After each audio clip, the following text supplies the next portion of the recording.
What follows is not investment advice. It's the 7th of October. I'm Arthur Falls, and this is the 17th episode of Beyond Bitcoin. Today, Robby Dermody of Counterparty, also known on the forums as X-Nova, joins to discuss the platform's recent Armory implementation, TwoFactor Authentication, asset development, DogeParty, a potential counterparty foundation in the works, the future, the past, pretty much everything you'd ever wanted to hear about what was going on behind the scenes.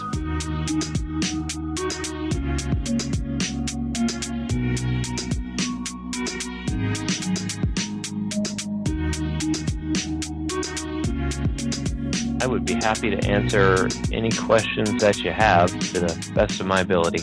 Well, I saw that you guys had set up your Armory implementation, and a bunch of your assets have recently turned up on CoinMarketCap. Yeah. Well, I think they're kind of quite different things. It's just a general. Together, they're two facets of just a general maturation of Counterparty and the whole Counterparty ecosystem. I think the idea with Armory itself was to try to get a solid offline storage implementation for Counterparty assets. So especially as the whole thing continues to move forward, these assets are going to be worth potentially more and more, and we wanted to offer offline storage capabilities of them. So we have plans in the future for additional for supporting additional solutions like the Trezor and any other kinds of hardware wallets that we can add support for into CounterWallet.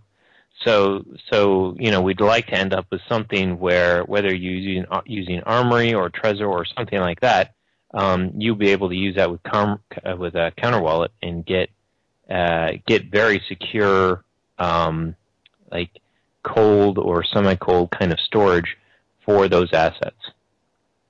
So that was really the plan with that, and that's an emphasis of ours. And actually, it's kind of funny that the Armory stuff was a big personal thing of mine, which it was something that I definitely wanted to really use, and I was like, man, like I really want to be able to use Counterparty with my Armory wallet, because that's how I manage a lot of my Bitcoins.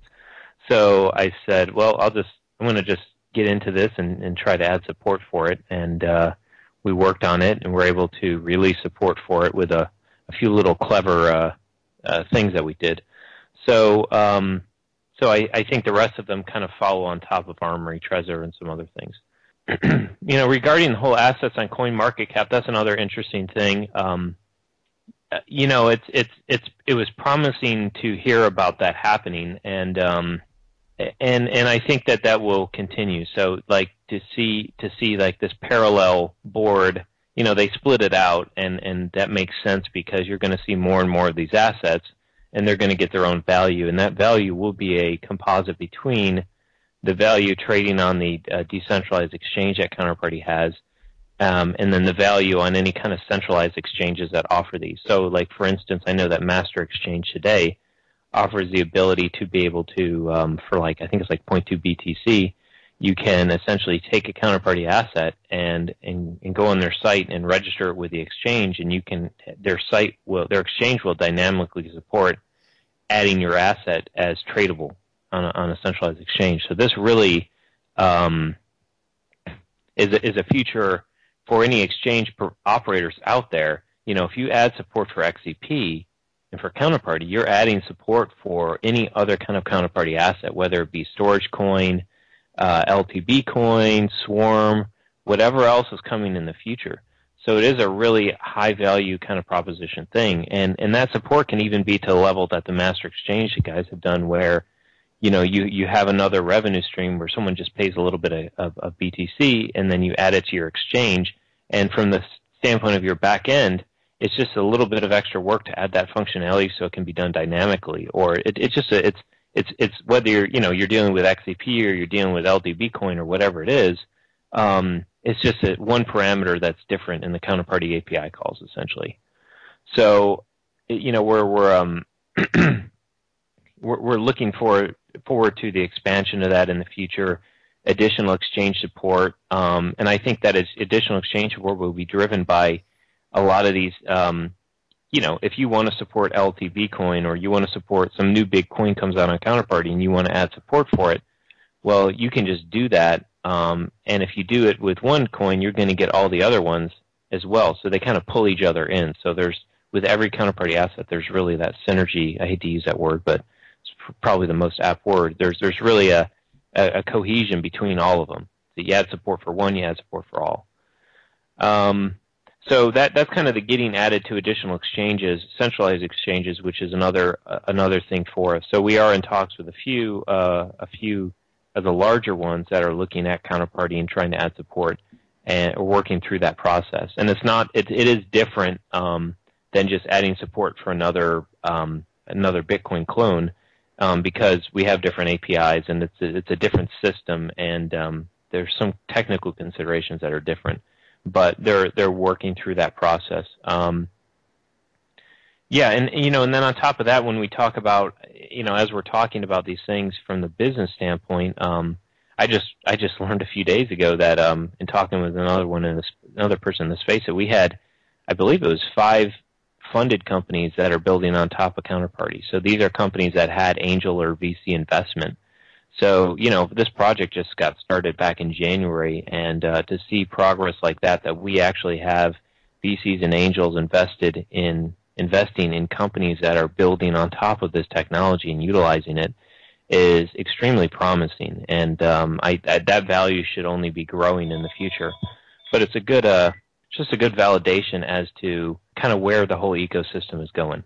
It sounds like there's, kind of the train's rolling. Like, storage was really successful, and it's cool to see Swarm, like, just the whole idea behind Swarm of pioneering the legal aspect of the crowd sale, or, the equity-based crowd sale, and then also taking all the lessons that we've learned from prior attempts, successful and unsuccessful, and binding those together into a single enterprise. A couple of things, like, can assets be sent from Armoury? Yeah, they can. So you can pretty much, as far as the Armory implementation goes, you can pretty much do anything that you can do with an online thing, except for trades. A trade for 2 assets where Bitcoin is one of the pair. Or no, I think a trade where you're selling Bitcoin. So it's one of those 2. So pretty much everything else, as far as doing a send or sending any asset, besides XCP, you can do that as an Armory offline transaction. Cool, that's awesome. Yeah, it's pretty neat. Because we needed something. I just, every time I log into my Counter wallet, I just have this like weird twinge about, like, do I have a keylogger on here? Yeah. And that's why we did it, because if you're doing day-to-day, managing day-to-day, just like little amounts, it's not a super big deal. But if you're storing thousands of dollars equivalent of these virtual assets or digital assets, then it becomes something where if you can have that in an offline storage, it definitely for my own personal funds, it helps me sleep better at night, for instance. So I think that this makes to have something where you have the almost the ease of use with Counter Wallet with the hot assets where they're just hanging out there, but where you have the security of an offline storage is great. And so this is just, Armory is just the first step there. We want to, like I said, expand it to include additional similar kinds of things in the future. What kind of things? On this basis of multi-sig, to utilize something like even like a pay to script hash address, P2SH, where you would have a multi-sig address, and then you could utilize some form of two-factor authentication with that as well, so that in order to spend the funds, you would have to respond to a text message or email. So that's a future thing. And then, I think a future plan, as we're on the topic, I guess, of these kind of future happenings or plans we have from a feature standpoint is additional wallets. So I'm talking with a few startups I can't name, but as part of their strategy, they have the plan for their own wallet, which will be a simplified kind of wallet, which doesn't implement all the stuff that Counter Wallet does. So Counter Wallet is really meant to be like a real full-featured kind of quote-unquote reference wallet implementation that shows what's possible. And also just kind of, if you need to get something done, whatever it is, you can do it in CounterWallet.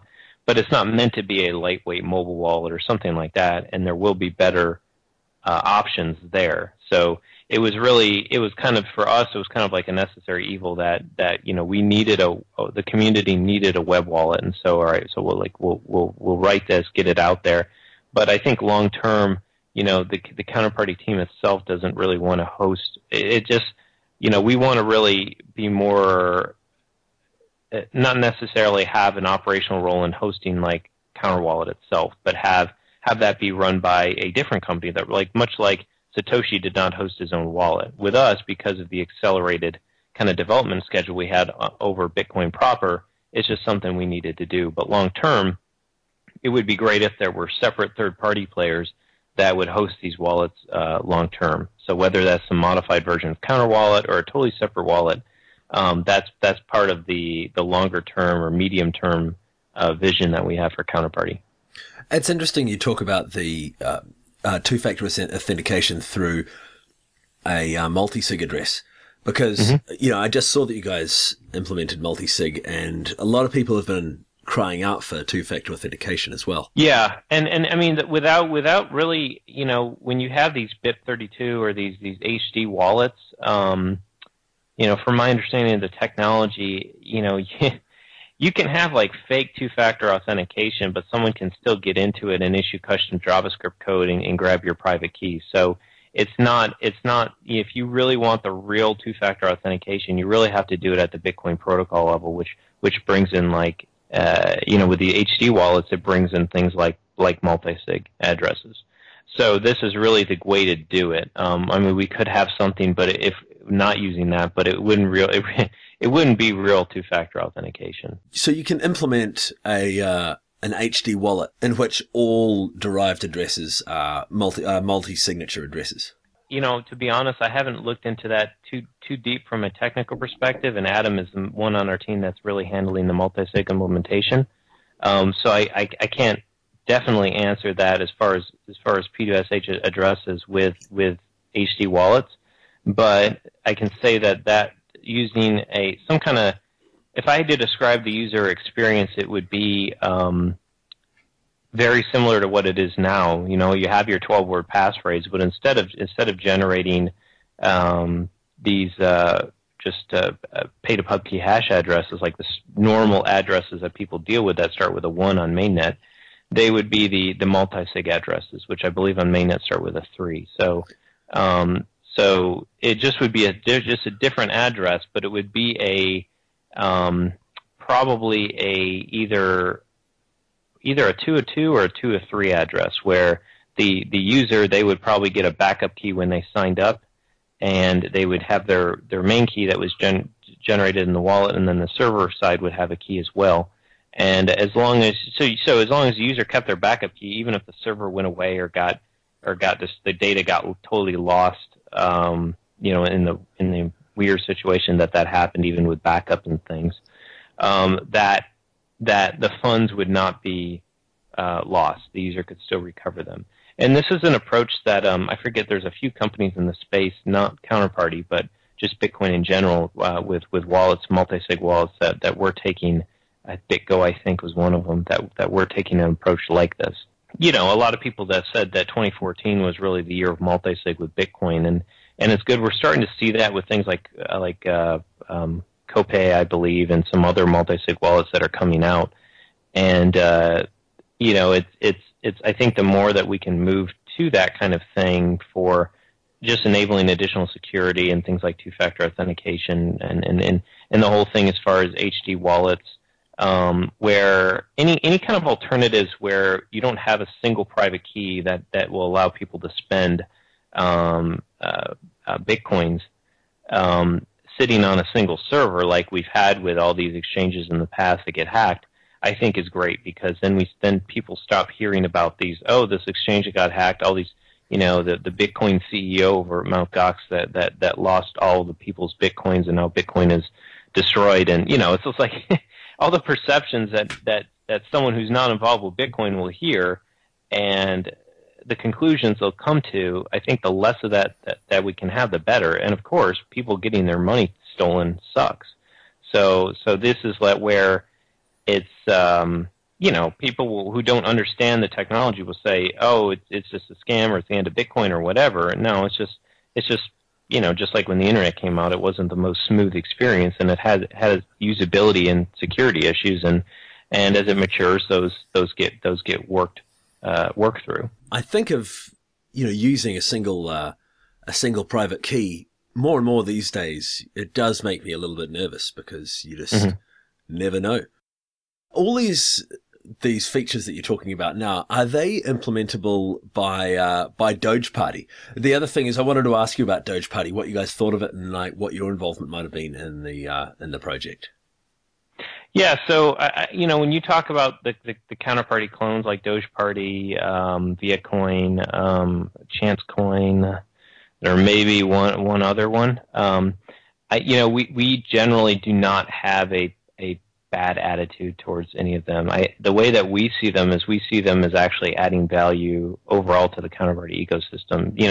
There are niches like with DogeParty, people can, I think it fits into the Dogecoin ethos really well, and people can go and they can have fun with it, and they can create all these assets, and they've seen that. And actually, they've funny enough, they've been a really good source of stress testing Counterparty for us, where they have, a few weeks after launch, I believe they had like 8,000 assets created, and they were like, hey, we have some performance profiling with Counterparty D that came out of it that said, oh, we have a very unoptimized function or procedure at this point, and so then we applied some optimizations to help get over that hurdle so that it ran properly with that many assets. So that's some of the value. The other thing is, in DogeParty in particular, that was really started largely out of the Human team, and Wendell and Lars and those guys over there. We work actually really closely with them. They're actually doing our new website, which that will be out in a few weeks here. So we have a really good relationship with those guys, and we have no problems at all with DogeParty. And to be a coin, BTC Drac, their main developer, he gets up and helps post issues or give feedback on issues to the issue tracker. Lars does the same thing. So really, all of this really feeds back into Counterparty. So, I think that especially, there's going to be some divergence of the code bases, and I think that's just a natural thing. But to the maximum extent possible, we'd love to see that a lot of these improvements are applicable to the main Counterparty code are issued back up through the Counterparty code to improve the code for everybody. So, we don't really thumb our noses to these things. We see them as avenues to introduce a bunch of new people to Counterparty technology and get them behind it. And, because we build on the Bitcoin blockchain, we see this as like, if you have a high value asset, or you're a large company, and you want to issue something on top of a blockchain, then it would make sense, at least in our view, to use Counterparty for that, because we're backed by the security of the Bitcoin blockchain, and we are the original project that is producing this technology. So I think, to that point, I think all of these alternative implementations of Counterparty each have their own kind of value proposition, or their own niche, so to say. It's interesting you talk about the stress testing, because I've always, that's a major question, is how do you guys predict what's around the corner as far as new use cases and potential hazards that exist because of those new use cases, Yeah, I mean, it's really with us. I think it's largely this industry and everything about it moves so quickly, so that you just really have to be just as agile as possible and as fluid as possible. And we have forecasts and we have things we work through, but you really can't forecast out much beyond 2 or 3 months in this space. So we generally work very pragmatically, very day to day. We try to listen to user feedback, and then iterate very quickly and pass that user feedback into improved features. Like, for instance, with CounterWallet, people were complaining about the trading interface. So we took that feedback back in, and within a few weeks we had an alternative implementation of it that people tend to like better. And, there are some complaints about buying and selling anything where Bitcoin is on in the counter wallet interface. And so we have some solutions for that as well that are pretty much implemented, but they're going through some testing right now. And we're working with the attorneys as far as there are some potential things with money transmitter laws that we have to look through as well, with those features as well. So, you guys took only a couple of months to develop the whole Counterparty platform, didn't you? Essentially, I mean, the project started back in late November of last year, and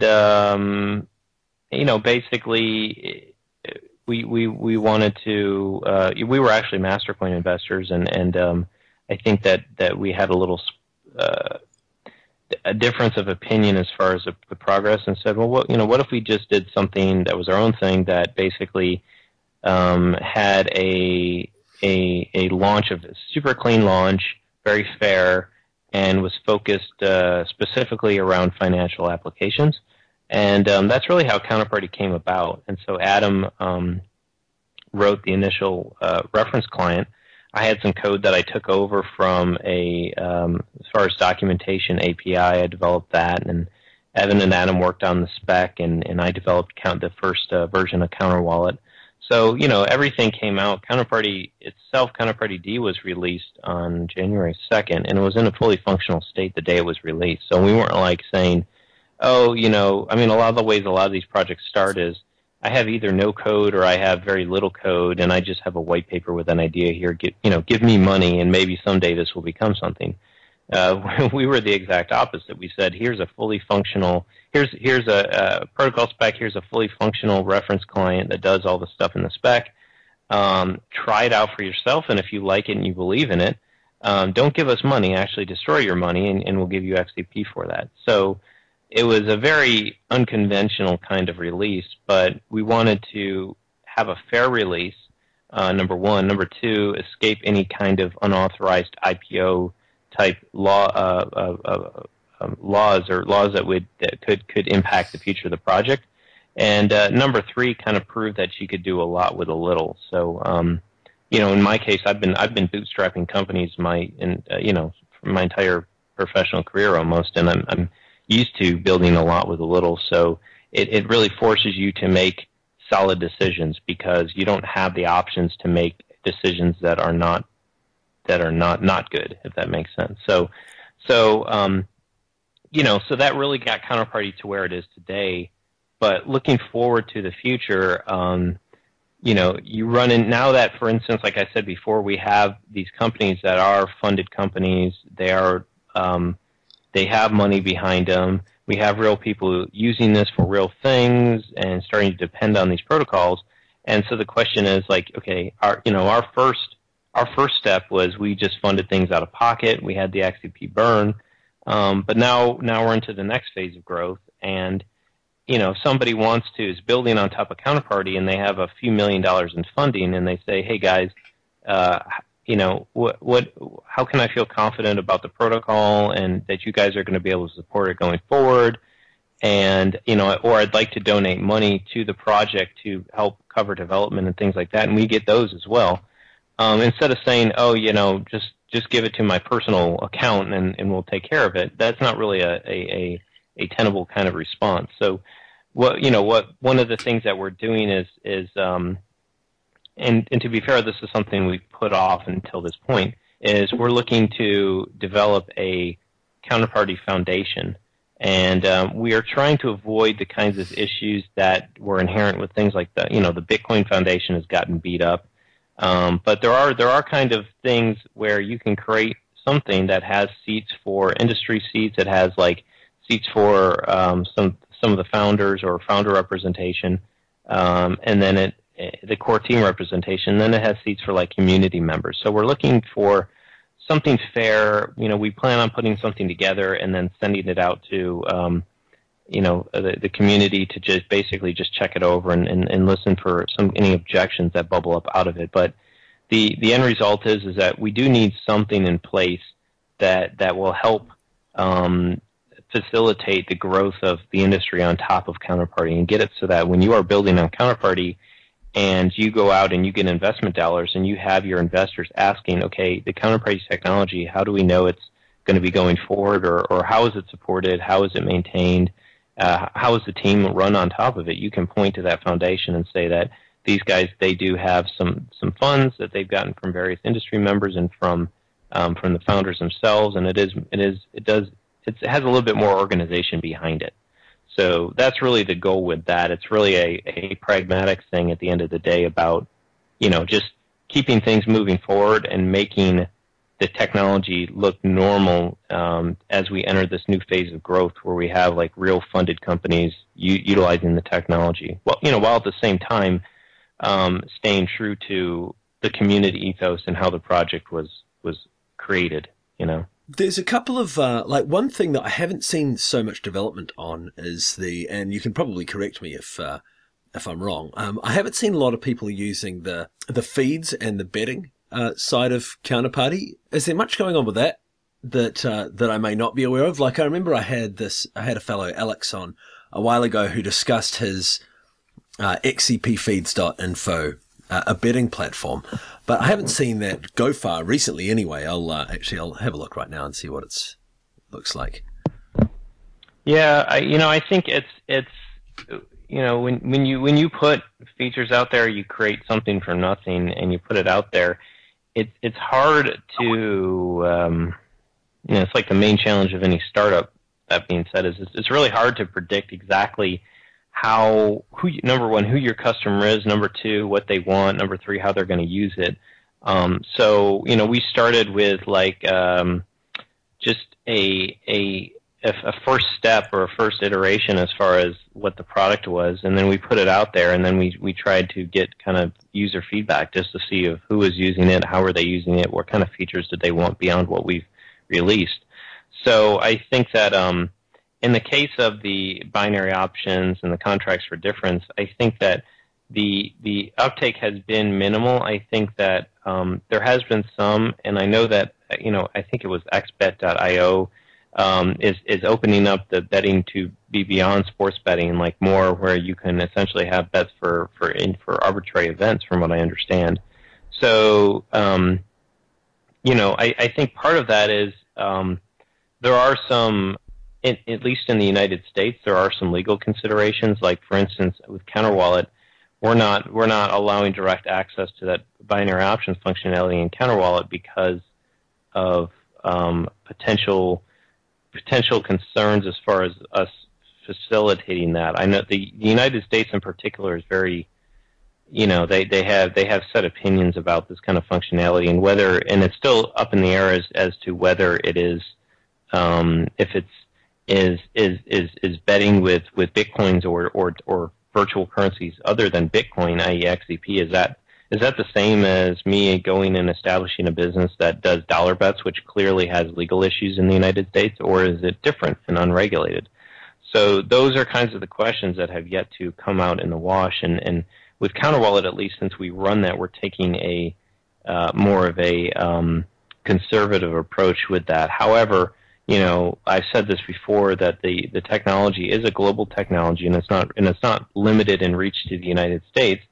So there are countries where such use of it is perfectly legal or not regulated. So we make the technology available so that people can use their best judgment, for whatever country they're in, as to if they utilize it or not. So, but this is like the whole thing with Bitcoin itself. I mean, there's so many new frontiers, and the laws are just, they always lag behind the actual development of the technology. Yeah, I suppose you guys are in a bit of a tight spot because you're so highly scrutinized and at the center of an ecosystem of tools that may or may not be seen in a friendly light by regulators. So Oh yeah. But believe me, I'm a technologist at heart, and I just would love to do that. But I think it's kind of like when you do a change, it's like I think that change has to be I think people there's a few things. There's a difference between using something for personal use and doing it as personally, and then providing a service to other people. And there's a legal distinction there. And it's one thing to say, oh, why can't these guys just do it like I would do it? But if you were really in the shoes where you were having to provide a service as a U.S. citizen, and at the same time trying to move a platform forward that you want legitimacy to, and you want to be something that's used, by the Bitcoin community and even outside of the Bitcoin community, which is a big push that we have for Counterparty. I mean, we want this to change financial markets. And it's not going to change by financial markets if we go about breaking laws. But the thing that we can do is we can put the technology out there, and through the use of the technology, show the benefits of it, and by doing that, influence the creation of these laws and work proactively with regulators and help educate them on the technology. So we want to try to work to show the value of this. It's a longer play thing, but it doesn't end with us ending in us, having handcuffs put on us. So it's like, I think it's a smarter play, but the goal is to have this technology used by real people in real situations and have it. I mean, that's how Counterparty came out. Like you look and you see the 2008, what happened there. And if you actually really get into that and study it, like, I personally am very passionate about that because I see how this, and I think a lot of other people in the space are as well. We see how this technology can be used to better the financial markets and help remove and mop up risk and make things more transparent, which were all things that were lacking and a big contributors to the 2008 crash.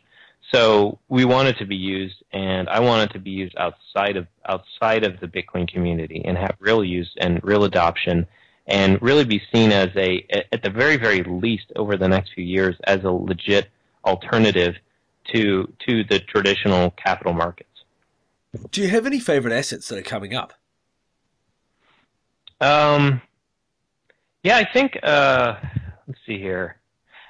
I mean, I like assets that kind of show up, that do something different and show off the value of the technology and help bring additional awareness to Counterparty. So, I mean, some of my favorites have been, for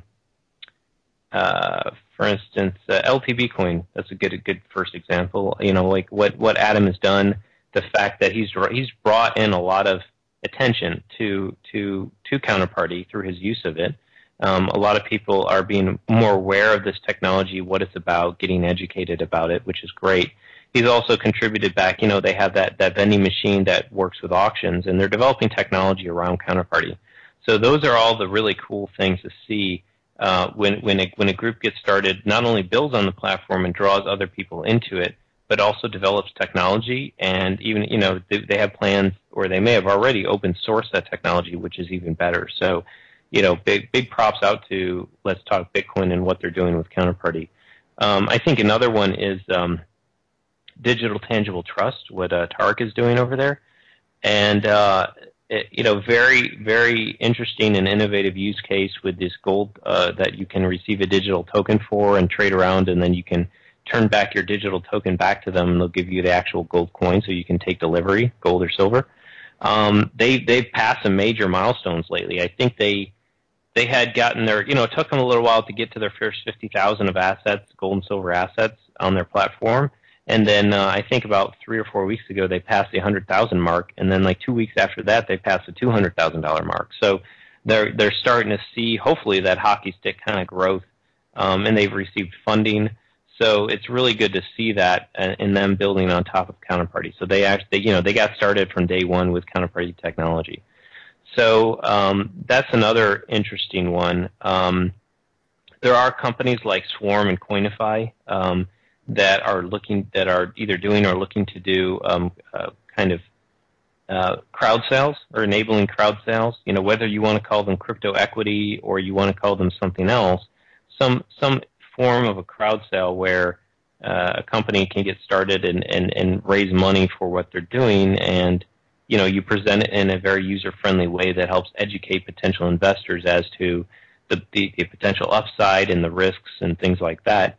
There are some really neat kind of thought experiments or plans we can do where where you can really have the age of taking things like these concepts like Swarm and Indiegogo and Kickstarter, taking them and making them where you could even have like an artist on the side of a street, and he could have his own brand and be raising money to make the next album. If you like his work, you pull up your donation wallet and just donate to him. So there's like cool ideas that are coming out about it like that are being formulated and worked on that can really take this whole kind of crowd sale concept to the next level.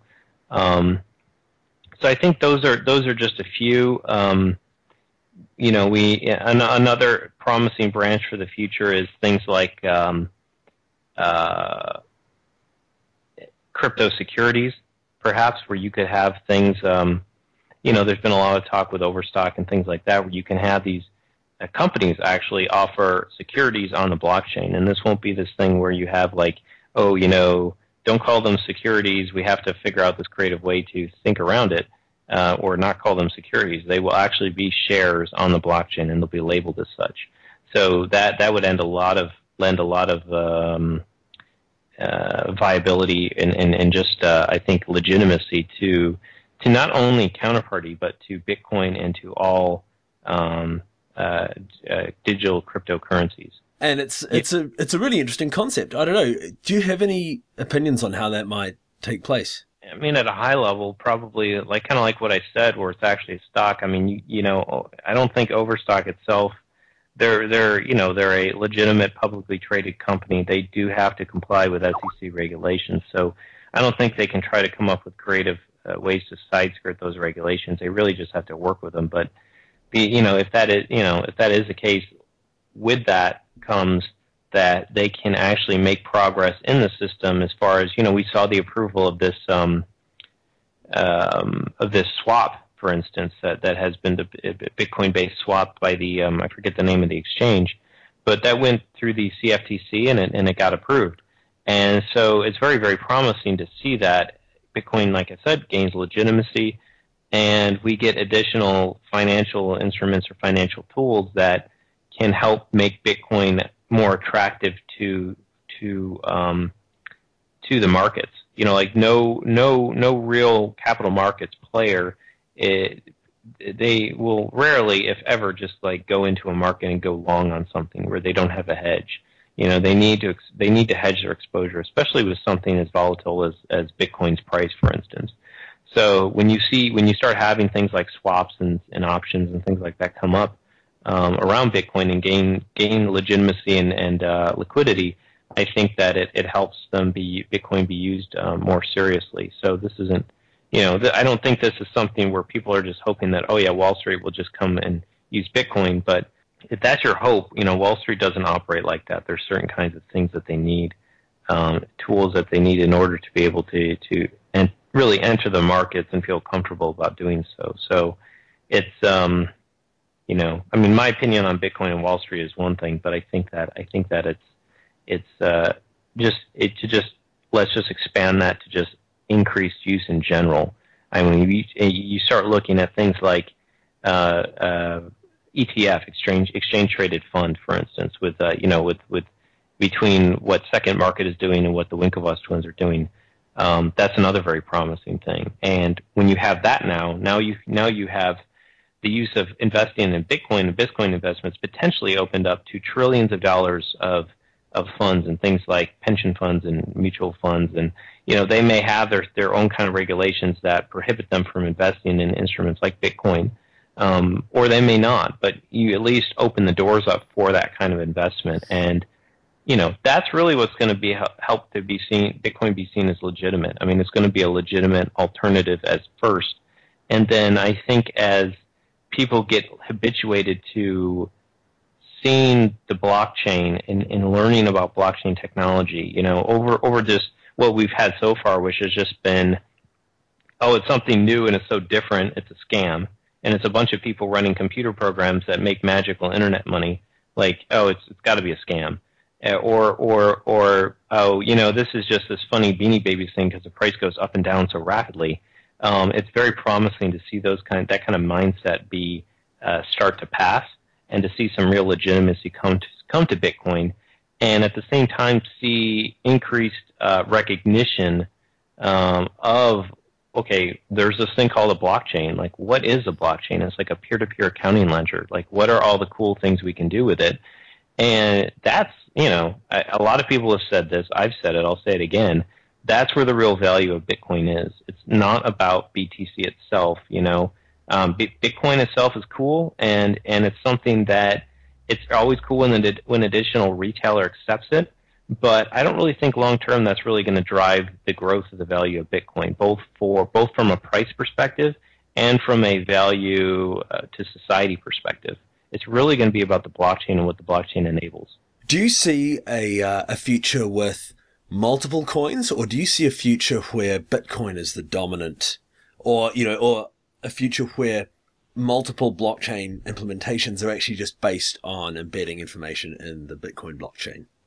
Yeah, I mean, I think that, you just look at how, I think if you want the best analogy, just look at the markets today. I mean, it's kind of the same thing. Do we see a current situation where we have one currency, like a global worldwide currency? We have a predominant currency. We have a world reserve currency, at least at least for the present moment. The world reserve, the reserve currency is the U.S. dollar. However, there's a lot of other currencies out there, and part of that is because of just convention. We have the concept of nation states, and nation states traditionally have their own currency, or they group up and issue a currency, in the case of the Eurozone.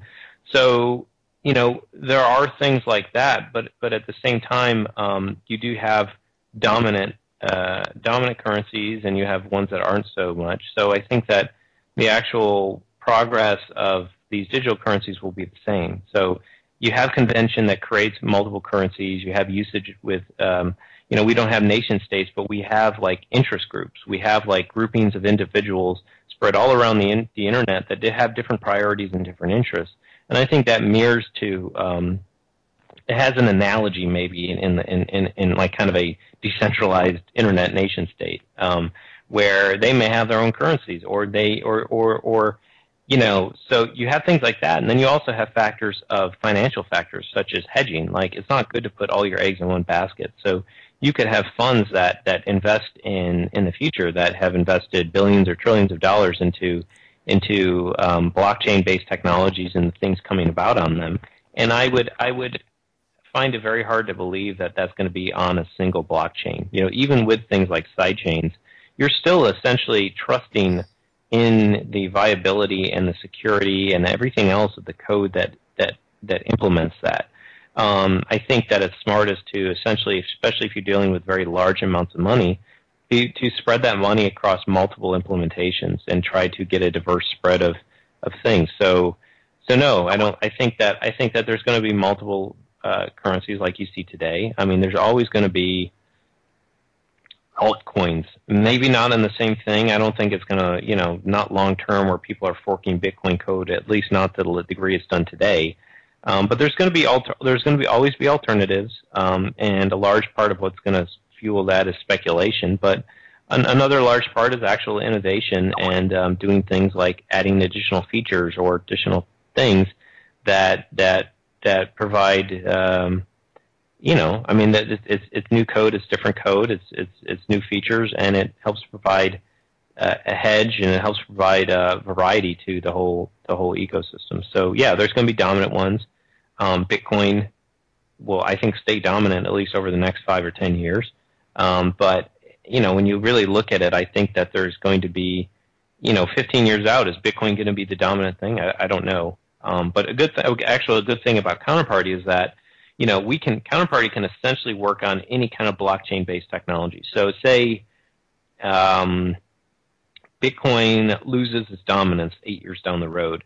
Theoretically, we can switch off to a different blockchain. So we do have that option. We would essentially just freeze balances, and then we would move over, and there's a few different methods that we could allow people to get their new funds back on the blockchain. So and all this would be reviewed, and there'd be approval, foundation approval, community approval, all that kind of stuff. But the technological possibility is out there, so it gives us a lot of flexibility that we're not just tied to one blockchain. It's quite nice that you can just do a hop off if need be, especially I suppose if Bitcoin's development continues to be so slow or stagnant, it may be that there are other attractive options that you might want to take advantage of. I mean, yeah. What's your view on Bitcoin's core development at this stage? I mean, in what sense? Well, I know that like way back when you guys had issue, it wasn't like a real issue, but how they reduced the op return size, the size of the op return transaction, and I know that didn't really matter because you can still store it in additional public key outputs. But transaction time comparatively is pretty slow with Bitcoin, and although that's most faster transaction times available in altcoins typically come with an equivalent security compromise. I wonder if there are other features that Counterparty would really appreciate in Bitcoin that it's kind of waiting for and not necessarily seeing. Yeah, I mean, I think near term, I think op return at 80 byte would be great because with Counterparty we want to store data in the most low impact way possible. Embedded consensus, which is what we do, which is basically essentially store data in Bitcoin transactions, has proven security benefits. And, at first when this technology was less well understood, there were a number of objections to the concept, when you're talking about blockchain graffiti or whatever. But I think that, I think as knowledge of Counterparty has spread and like what the actual benefits are and the immense capabilities and immense value that we can bring to the Bitcoin ecosystem as a whole and to holders of Bitcoin as a whole, I think that even when you consider things like op return and utilizing that, and then things like blockchain compression and blockchain pruning. The technological burden on the blockchains becomes extremely low or even negligible. So I think that a lot of that was just initial thing. There's always going to be people on the extreme side of the issue, one way or the other, that feel very very strongly about one way or the other. But I think that it's pretty clear now that Counterparty brings a lot of value to Bitcoin, and it's going to be bringing even more value to Bitcoin. And we want to bring value to Bitcoin. We build on Bitcoin. We utilize the security of the Bitcoin blockchain, and we want to give back by bringing additional use cases, additional adoption for Bitcoin, and challenging the way that people think that aren't directly invested in Bitcoin, challenging the way that they think about Bitcoin. So no longer is Bitcoin just like, oh, it's like this, like I said before, this Beanie Baby thing that goes up and down. Now it's like, well, they're doing this and that and the other thing on Bitcoin. Like what is the deal with this? Like, I didn't even know that was possible, and they can't put it in a box and just label it and then ignore it. I mean, it becomes something bigger than that. So that's really one of our interests, and we really believe that we can, like I said, give a lot of value back to Bitcoin. So, as far as what we'd like to see, of course, in a perfect world, I wouldn't be dealing with 10-minute block times. There are different coins out there that will do 2-minute block times, 1-minute block times, or even less. But they quite often have, well, they always have one of the two things, which is they always have a security, they give up security, so there's a compromise, and or their security model is new and unproven.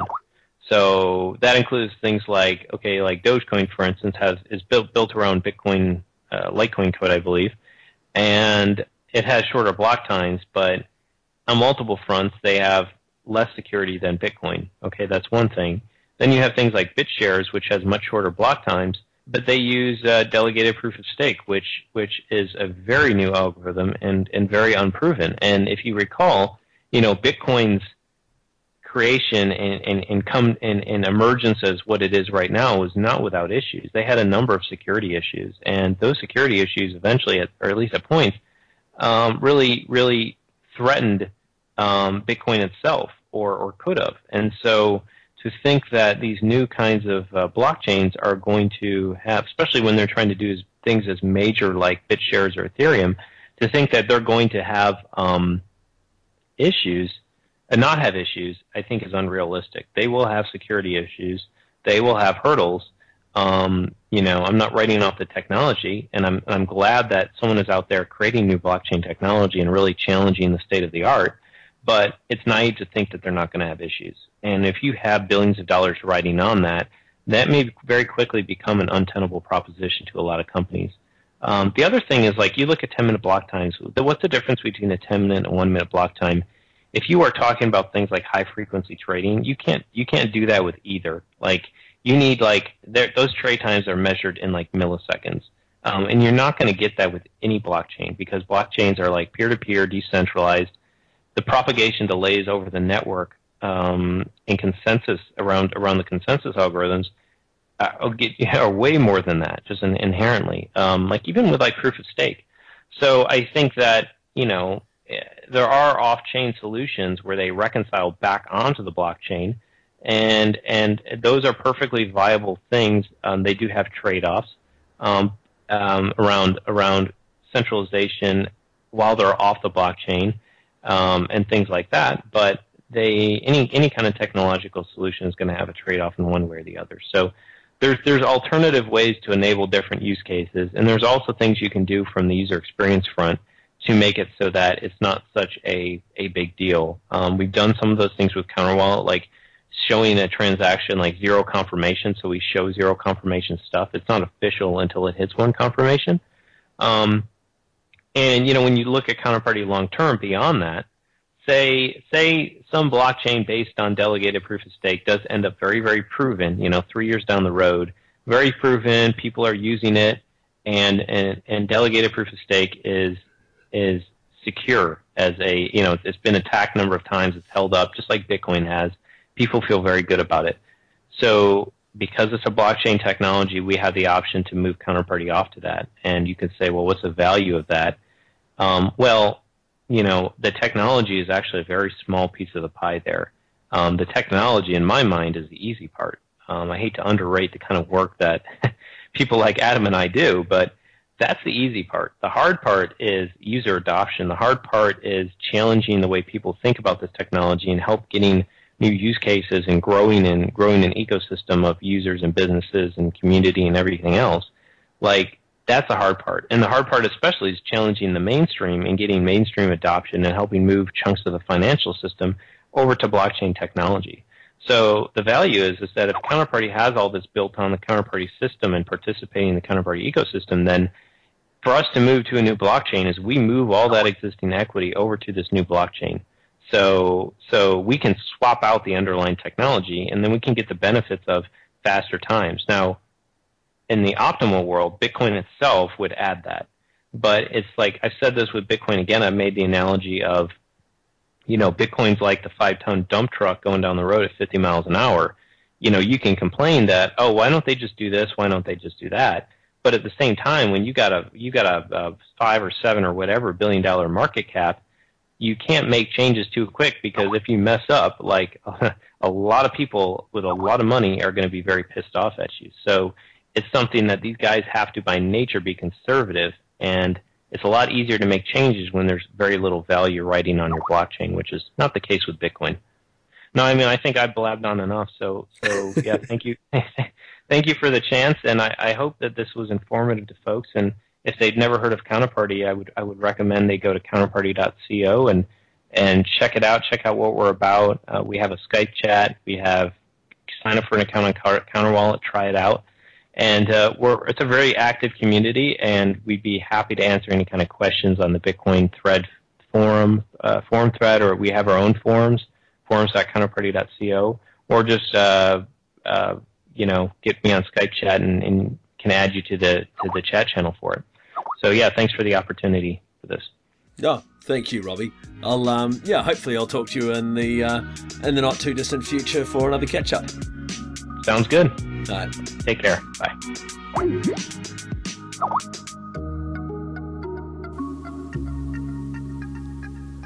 Thanks for listening. Before we finish, I'd like to mention that the Bitcoin comic is approaching the end of its funding period. To secure your little piece of history, head over to swarm.co/comic coin before the 15th of this month. The basic first run edition is only 0.05 Bitcoin, $15 at the time of this recording. Not a bad discount. Cesis provided the music today, as he always does. Feel free to contact me at beyondbitcoinshow@gmail.com. Pertinent websites can be found in the notes. And today's magic word is XNOVA. That's XNOVA. I'll catch you next week, guys.